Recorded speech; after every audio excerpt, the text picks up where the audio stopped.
Hello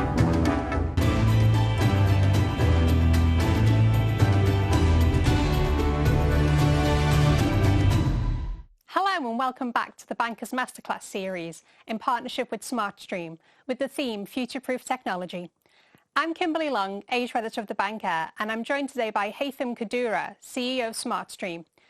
In this second chapter, we're exploring how digital technology can be utilised to reduce costs for banks. Thanks for joining us today, Haytham. My pleasure, Kimberley. So there has been so much focus on the cost of compliance and protecting against cybercrime. But what are the other big pressures to financial institutions around costs? That's a very good question. I think compliance and cybersecurity have really picked up momentum, I think, over the last 3 to 5 years. But they have not distracted away from the conventional cost pressures that banks undertake. I mean, if you look at areas of liquidity management, ability of banks to understand their positions relatively quickly, whether that's driven by regulatory requirements or real operational needs. Right? Institutions today pretty much need fast feedback on their existing and global exposures. At the same time, they had a better understanding of their cost structures, what are areas that could be more efficient, done much more proactively. And I think what I've seen in recently is actually banks and institutions driving how to progress this beyond just a technology or an automated solution. It's more on how do we enhance the ecosystem, how do we bring the people in with the technology, with various aspects, and really deliver greater and more efficient solutions. And is it possible to reduce the costs associated with the growing volume of transactions and digital payments?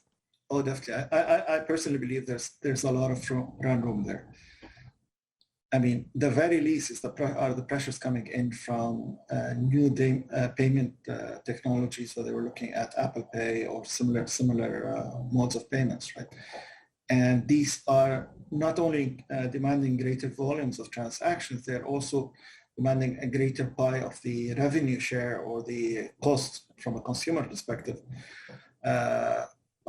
related to those transactions. So financial institutions today who wish to continue in that space, and I really don't think there's an option, they need to look and understand their cost structures much more efficiently.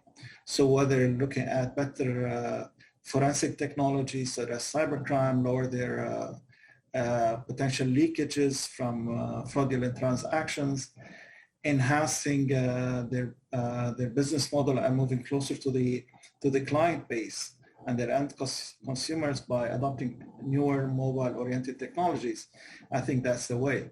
And I think it's on everybody's agenda today. How do we drive and come closer to clients, capture those increased volumes in digital transactions? Thank you so much, Haytham. Thank you. And in the third chapter of this series, we will look at how emerging technologies are contributing to revolutionizing banking.